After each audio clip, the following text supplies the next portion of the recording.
नमस्कार मंडळी, कशा आहात सगळे? आशा करतो स्वस्त असाल, मस्त असाल।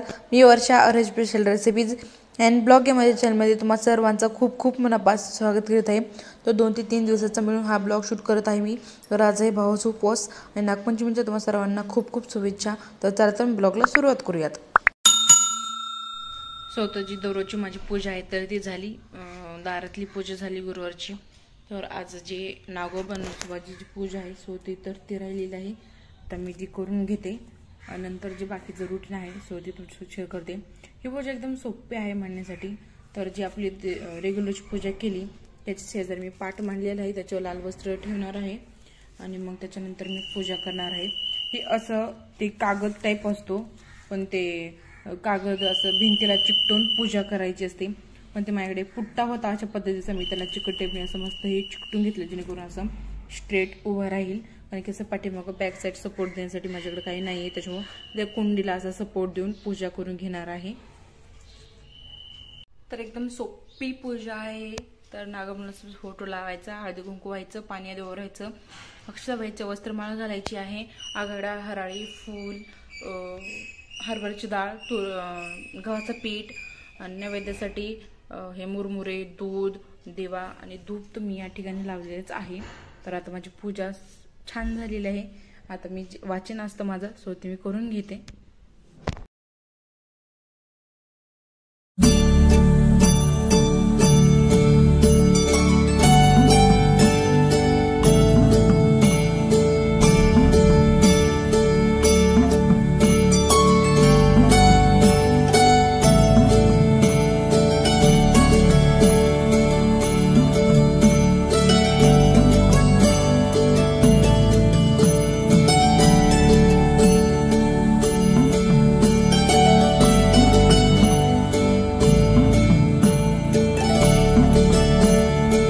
Wish you all happy Nag Panchami. Here we go.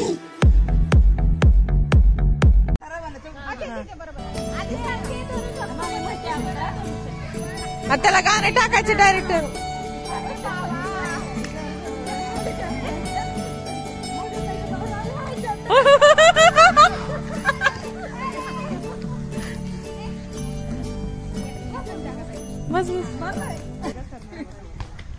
तर शुक्रवार जेव्हा मी वारवाड्याला गेले होते पूजा करण्यासाठी सो त्याच्यावर आल्याच्या नंतर मिसचा फोन आला की आरोही आजारी आहे, त्याच्यामुळे मी त्याला शाळेतून आणायला गेले। त्याच्यानंतर पुढं हॉस्पिटलमध्ये वगैरे नेलं तिला, तर आता ती ठीक आहे। नंतर मला कमेंट येतात आरोही ठीक आहे का, सो ती ठीक आहे आता। त्याच्यामुळे नंतर मी ब्लॉग शूटच केला नाही। मग आता डिरेक्टली मग मी शनिवारी रात्री म्हटलं चला आता जो आपला ब्लॉग राहिला होता सो तो कंटिन्यू करूयात। बिग बॉस आता मराठीचं एकदम भन्नाट सुरू आहे सो ते बघितल्याच्या नंतर आता माझी सगळी कामं झाली होती, फक्त भांडे घासायचं आणि किचन आवरायचं राहिलं होतं सो ते मी आवरून घेतलं आणि भांडे घासून सुद्धा घेतली, किचन क्लीन करून घेतलं। तर हे जे स्टिकर आहेत सो ते मी मिशोवरून मागवले आहेत। तर हा माझा पर्सनल रिव्ह्यू आहे सो मी म्हटलं तुम्हाला द्यावा। तर अशा पद्धतीचे स्टिकर होते, 122ला 30 स्टिकर येत होते। तर खिळे वगैरे ठोकण्यापेक्षा मला वाटतं हे स्टिकर लावलेलं आहे एकदम छान आणि जास्त ओझन आहे, पण ज्या छोट्या छोट्या गोष्टी असतात सो त्या आपण हँग करू शकतो। आणि मला सुद्धा आवडल्या म्हणून मला चला तुमच्यासोबत हा जो हे वस्तू आहे सो ती शेअर करावी। बऱ्याच वस्तू मी त्याच्यासोबत लावल्या आहेत आणि आज शनिवार आहे, वास्तुशास्त्राप्रमाणे जर आपण संध्याकाळी किचन क्लीन करतच असतो, किचन क्लीन करायलाच पाहिजे। सकाळी उठल्याच्यानंतर फ्रेश वाटतं। तर आज शनिवार आहे म्हटलं तर चला तुमच्यासोबत मी एक म्हणजे जेव्हा लक्षात येईल तेव्हा मी हे दिवा लावते तर तुमच्यासोबत सुद्धा शेअर करावा। मातीचं असेल तर अतिउत्तम दिवा, कारण की मातीचा दिवा त्याच्यामध्ये कापसाची वात, त्याच्यामध्ये मोहरीचं तेल टाकून घ्यायचं आहे आणि त्याच्यामध्ये 2 लवंगा आणि कापराचा थोडासा तुकडा टाकून घ्यायचा आहे। किचन क्लीन केल्याच्या नंतर आपल्याला रात्री हा दिवा लावायचा आहे आणि पूर्वेकडे तोंड करून लावायचं आहे। जी ज्योत आहे तर ती पूर्वेकडे असली पाहिजे। तर असं केल्याने आपल्या घरामध्ये अन्नपूर्णा माता ही प्रसन्न राहते, लक्ष्मी माता सुद्धा प्रसन्न राहते, टिकून राहते। तर म्हणतात ना आपण झोपल्यानंतर लक्ष्मी माता अन्नपूर्णा माता येतात आणि बघतात किचन क्लीन आहे का। सो त्याच्यामुळं ना हा मी उपाय दर शनिवारी करते किंवा मग महिन्यातून तुम्हाला कोणत्या शनिवार आठवण ॲटलीस्ट एकदा तरी करा. मी स्वतः 1 वर्ष झालं अगोदर हा उपाय करते. त्याच्यामुळे खूप सारे बेनिफिट आणि पॉझिटिव्हिटीसुद्धा किचनमध्ये राहते. आणि आणखीन एक हा माझा पर्सनल उपाय आहे. पहिल्यांदा बघा, जुन्या काळामध्ये सोनं चांदीच्या ताटामध्ये जेवायचे. आत्ता सोनं इतकं महाग झालं आहे, जेवण काय आपण त्याच्यामध्ये विचारसुद्धा करू शकत नाहीत. पण त्याचे आपल्या शरीराला इतके खूप फायदे असायचे. पितळेच्या तांब्याच्या भांड्यामध्ये आपण जेवायचो, त्याच्यामुळे खूप सारे बेनिफिट आपल्या शरीराला भेटायचे. सो ते पॉसिबल नाही. पितळेची भांडी तुम्ही घेऊ शकता, मातीची भांडी घेऊ शकता, मग सोन्याची चांदीची भांडी आपण शक्यतो यूज म्हणजे नाही, परिस्थिती आता सध्या नसते की त्याच्यामध्ये घेऊन आपण जेवू शकतो. पण आपल्या शरीरासाठी फायदे तर गरजेचे आहेत. त्याच्यामुळं ना चांदीचे सिक्के अशा प्रकारे भेटतात किंवा मग अंगठ्या असतात ज्याच्यामध्ये मीना वगैरे नसेल किंवा सोन्याचे चेन असेल, सोन्याचं अंगठी असेल त्याच्यामध्ये मीना वगैरे नसेल, आपल्या घरामध्ये असतात. सो त्या स्वच्छ धुवायच्या आहेत. एका ग्लासमध्ये पाणी घ्यायचं आहे, त्याच्यामध्ये सोन्याची किंवा चांदीची वस्तू टाकून घ्यायची आहे. रात्रभर पाण्यामध्ये ती बुडवायचं आणि सकाळी तुम्ही तुमच्या मुलांना तर ते द्यायलाच पाहिजे. आणि ज्यांची मुलं चिडचिड करत असतील, उष्णता त्यांच्या शरीरामध्ये असतील जास्त प्रमाणामध्ये, सो तर चांदीचं पाणी त्यांना पियायला द्यायलाच पाहिजे. मी स्वतः आता 1.5 ते 2 महिन्यात झालं ट्राय करते. मला खूप खूप खूप बेनिफिट वाटली माझ्या शरीरासाठी किंवा आरोग्याच्या शरीरासाठी. त्याच्यामुळं हा उपाय मी तुमच्यासोबत शेअर करत आहे. हा चांदीचा कप 5 ग्रॅमला आहे आणि 500 ते 700 किंवा 800च्या रेंजमध्ये सोन्याच्या दुकानामध्ये तुम्हाला भेटून जाईल. किंवा मग तुम्हाला सोन्याचं किंवा चांदीचं जर हे सुद्धा वाटत असेल की बाबा एवढं महाग आहे, तर पंचधातूची काडी भेटते. सो ती तुम्ही बनवून घेऊ शकता. तर पंचधातू तुमच्या शरीरामध्ये दररोजचे दररोज जातील. तर आय होप तुम्हाला ही टिप आवडली असेल तर चॅनलला लाईक शेअर सबस्क्राईब करायला विसरू नका बरं. चला, उद्या आहे संडे, तर संडेसाठी मस्त अशी भन्नाट रेसिपी तुमच्यासोबत शेअर करते, जे की त्याला ना लागणार आहे तेल, ना तूप, ना आलं, ना लसणची पेस्ट, नाही कोणता मार्केटमधला मसाला. तुम्ही म्हणता अरे कोणतीही रेसिपी आहे की ज्याला हे काहीच लागत नाही.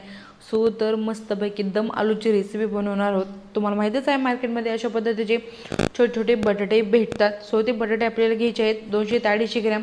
मस्तपैकी धुवायचे आहेत जेणेकरून त्याची माती निघून जाईल व्यवस्थितपणे. छान धुवायचं आहे. धुतल्याच्यानंतर त्याची साल काढायचे नाहीत. तर जे प्रोटीन, विटॅमिन, पोटॅशियम जे असतं सो ते प्रत्येक भाज्यांच्या वरच्या सालामध्येच असतं. शक्यतो आपण 50 ते 90% महिला त्याच्यावरचं साल काढतो आणि ते फेकून देतो आणि जे मधलं असतं सो ते खातो. त्याच्यामुळं शक्यतो कोणत्याही भाज्या चिरायच्या आधी धुवून घ्यायच्या आणि नंतर चिरायच्या आणि डिरेक्टली तुम्ही भाजीमध्ये टाकू शकता. मस्तपैकी बटाटे धुवून घेतलेले आहेत. आता जो काटेरी चमचा असतो सो त्याच्या साईने आपल्याला अशी बोळं पाडून घ्यायची आहेत बटाट्याला, जेणेकरून बटाटे जेव्हा आपण भाजी बनवतो त्याचा फ्लेवर बटाट्यामध्ये सोक केला जाईल. आता या ठिकाणी मी घेतलेले मातीचं भांडं, त्याच्यामध्ये 2 ग्लास पाणी ऑलरेडी टाकून ठेवलं होतं, गरम झालेलं आहे. आता याच्यामध्ये जे बटाटे आहेत सो ते मी यामध्ये टाकून घेते. 20 ते 30 मिनटं आपल्याला लो मिडियम फ्लेमवर हे बटाटे शिजवून घ्यायचे आहेत. या ठिकाणी मी प्रेशर कुकरचा वापर केला नाही. शक्यतो मी दैनंदिन जो वापरामध्ये प्रेशर कुकर वापराचा जेवढा टाळण्याचा प्रयत्न असतो माझा सो तेवढा मी करत असते. असं नाही की मी प्रेशर कुकर वापरत नाही, पण जेव्हा गडबड असते तेव्हा तर आपण लावतोच, पण दररोज वापर करत नाही. कारण की प्रेशर कुकरचं कधी सांगायचं गरज नाही. मी खूप व्हिडिओमध्ये सांगितलं की जर्मल हे हानिकारक आहे आपल्या शरीरासाठी. 20 मिनटं होऊन गेलेले आहेत आणि 90% आपले बटाटे शिजले आहेत. 10% बटाटे शिजतात. आपण गॅस बंद केला, मातीचं भांडं गरम असतं त्याच्यामुळे 10% बटाटे आपले ऑलरेडी मस्तपैकी शिजतात. मस्त असा भन्नाट घरगुती मसाला बनवून घेऊयात. तर 2 चमचे धने घेतलेले आहेत, 3 लवंगा घेतलेले आहेत, 3 हिरव्या विलायच्या छोट्या त्या घेतलेल्या आहेत, दालचिनीचा तुकडा घेतलेला आहे. त्याचे 2-3 तुकडे करून मस्तपैकी आपल्याला हाय टू लो मिडियम फ्लेमवर हा मसाला व्यवस्थित परतवून घ्यायचा आहे, जेणेकरून ना त्यातले जे फ्लेवर आहेत.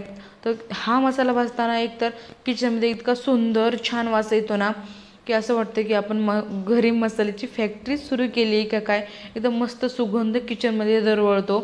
शेजारी पाजारी विचारणारच तुम्हाला की आज काय बनवलेलं आहे तुमच्या घरी, तर म्हणायचं शाही दम आलू बनवलेला आहे या खायला.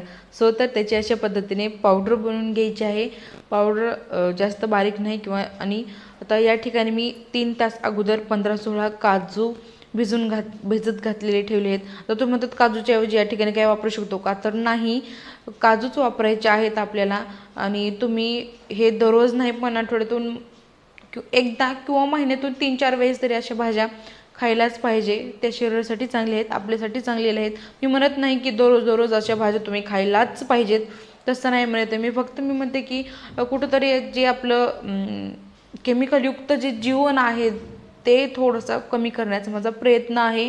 कारण की मी सुद्धा आठवड्यातून 2 ते 3च वेळेस अशा वेगवेगळ्या भाज्या करून घेते दररोज. आणि सकाळी तर कारण की मातीचं भांडं वगैरे ज्या बाकीच्या गोष्टी असतात तो त्या घ्यायच्या कोणाकोणाला, ते हे वाटतं. त्याच्यामुळे मी बऱ्याच गोष्टी तुमच्यासोबत नंतर क्लिअर करीन. मसाला अबे जल्दी बोल, कल सुबह पनवेल निकल. आता या ठिकाणी आपला मसाला तयार झालेला आहे. तर प्युरी बनवून घेऊयात. टोमॅटो 1.5 किंवा 2 घ्यायचे आहेत, काजू 2 ते 3 हिरव्या मिरच्या, थोडासा गूळ घ्यायचा आहे, एक तुकडा आलं घ्यायचं आहे आणि काळी मिरी आहेत आपल्याला ते 2 ते 3 घ्यायचे आहेत किंवा काळी मिरी पावडर टाकून घ्यायची आहे. सो प्युरी बनवून तयार करून घ्यायची आहे. मातीच्या भांड्यामध्ये बटाटे टाकून घ्यायचे आहेत, त्याच्यामध्ये 1 चमचा पाव चमचा हळद टाकून घ्यायची आहे.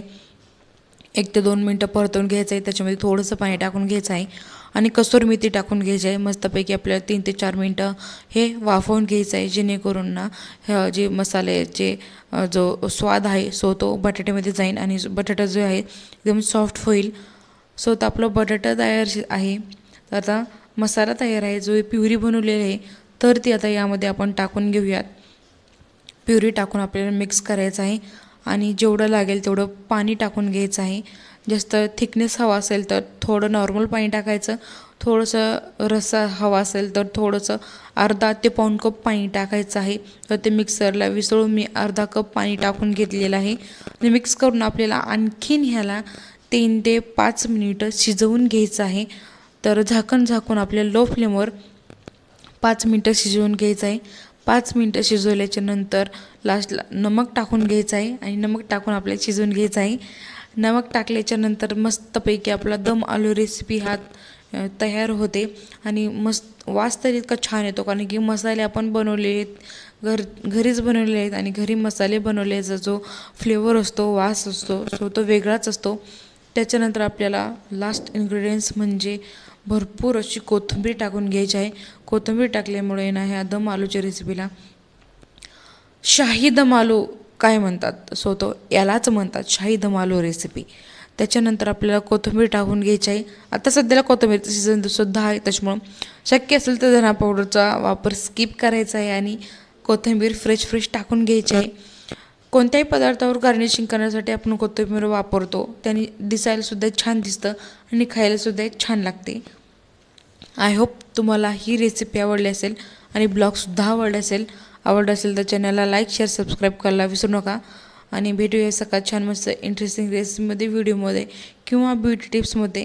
तोपर्यंत तुम्ही स्वस्त खा, मस्त राहा आणि माझी व्हिडिओ बघत राहा. Tata, bye bye. Watching for more videos.